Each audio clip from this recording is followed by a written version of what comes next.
Part 3 begins with a hard truth. In the modern world, power no longer needs secrecy. It needs saturation. Because when everything is exposed at once, nothing is understood. This is the battlefield most people don't see. Not land, not air, not sea, but attention. And attention is finite. Whoever controls attention controls meaning. And whoever controls meaning controls reality. After Epstein, the system did not collapse. It adapted. Because power today doesn't survive by hiding the truth. It survives by flooding the environment with too much of it. Partial truths, unfinished truths, contextless truths. So many fragments that no clear picture can form. This is not chaos by accident. This is how modern dominance works. Platforms reward speed, not depth. Emotion, not verification. Outrage, not resolution. Algorithms don't ask if something is true. They ask if it spreads. And nothing spreads faster than moral shock.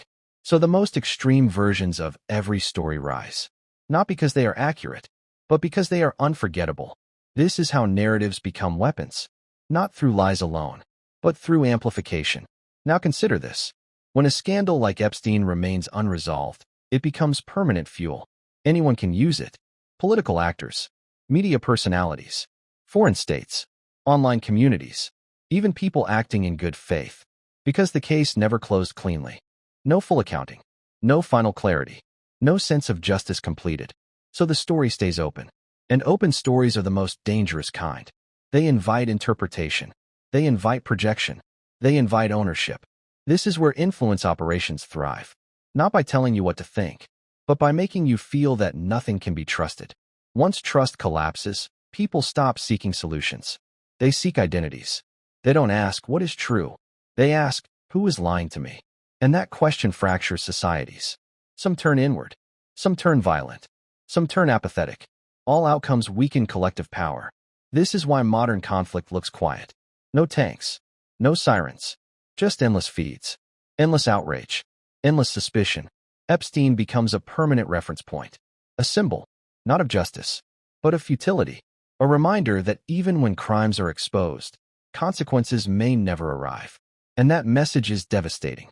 Because it teaches people one thing. That power is untouchable. Once people believe that, they disengage from accountability. Or they embrace extremes. Either way, the system remains intact. And the victims remain unheard. This is the final layer of control. Not censorship, but despair. Despair is quieter than fear. And more effective. So the real question isn't who did what. It's who benefits from a world where nothing ever feels resolved. Where every truth is provisional. Where every revelation leads only to more confusion. That world is not accidental. It is profitable. It is manageable. And it is stable for those at the top. Meanwhile, societies argue among themselves. Left versus right. Believers versus skeptics. Us versus them.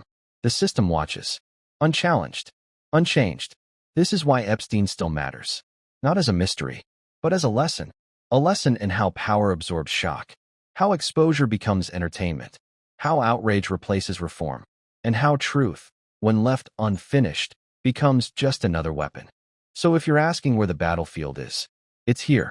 In what you see. In what you share. In what you stop questioning. In what you eventually give up on. Because the final victory of power is not silence.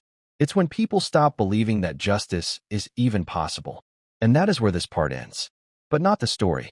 Because once you understand the battlefield, the only question left is this. What happens if people refuse to surrender meaning? That's not a rhetorical question. That's where the future is decided. This is where part 3 ends. Not with anger. Not with outrage. But with silence. Because when truth no longer leads to justice, people don't rise up. They slowly stop caring. And that may be the most dangerous outcome of all. So here's the question we need to sit with. If exposure leads only to exhaustion, if scandals fade without consequences, is that failure? Or is that how the system is meant to work? Comment down below and tell me what you think. And stay tuned to Untold Battle by Abrar. Because in the final part, we confront the question that matters most. What happens when people finally refuse to forget?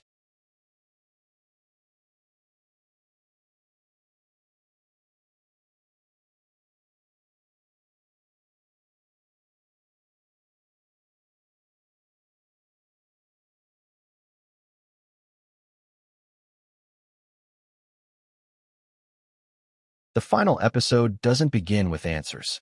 It begins with a choice. Because once you've seen how power works, you can't unsee it. Jeffrey Epstein was never the ending. He was the exposure. An exposure of how systems protect themselves. How accountability can be delayed until it dissolves. How truth, when left unfinished, becomes unstable. And instability is not a failure of power. It is one of its tools. But here's what power depends on more than anything else. Participation. Not obedience. Not belief. But participation. Power survives because people keep engaging with the noise instead of demanding conclusions. Outrage without direction. Suspicion without structure. Revelation without resolution. That cycle is not accidental. It keeps attention busy while nothing changes. So the real resistance doesn't start with shouting louder. It starts with refusing the trap. Refusing to confuse exposure with justice. Refusing to treat horror as entertainment. Refusing to let victims become symbols instead of people. Real accountability is boring. It's slow.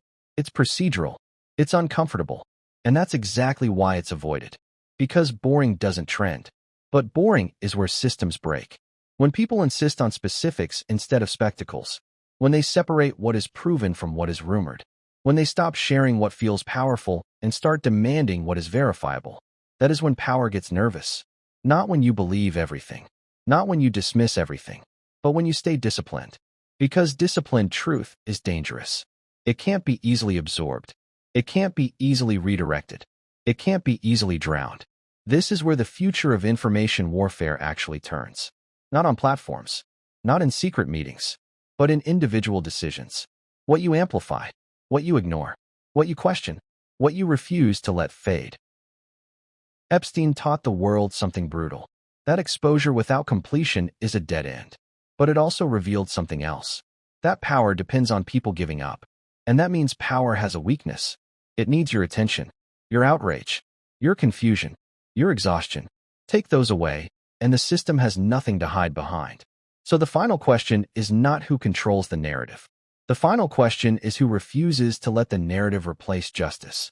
Because the moment people stop chasing shock and start demanding closure, the moment they stop arguing about everything and focus on what actually matters, the moment they refuse to let truth collapse into noise, that is when the battlefield shifts.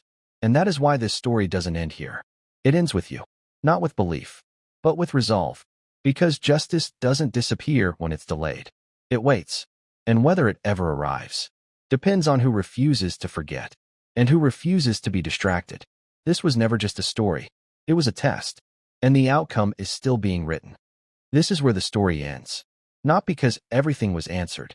Not because justice finally arrived. But because the truth is now in your hands. What we uncovered was never just about one man, or one case, or one scandal. It was about systems that survive exposure. About power that adapts instead of falling. And about how silence can be louder than denial. The real battle was never hidden. It was happening in plain sight. Between truth and distraction. Between memory and forgetting. Between accountability and exhaustion. And history shows us this much. Power doesn't fear outrage. It fears persistence. So the question isn't what happened. The question is what happens next. Do we move on? Or do we remember? Because justice delayed doesn't disappear. It waits. This was Untold Battle by Abrar. Thank you for watching.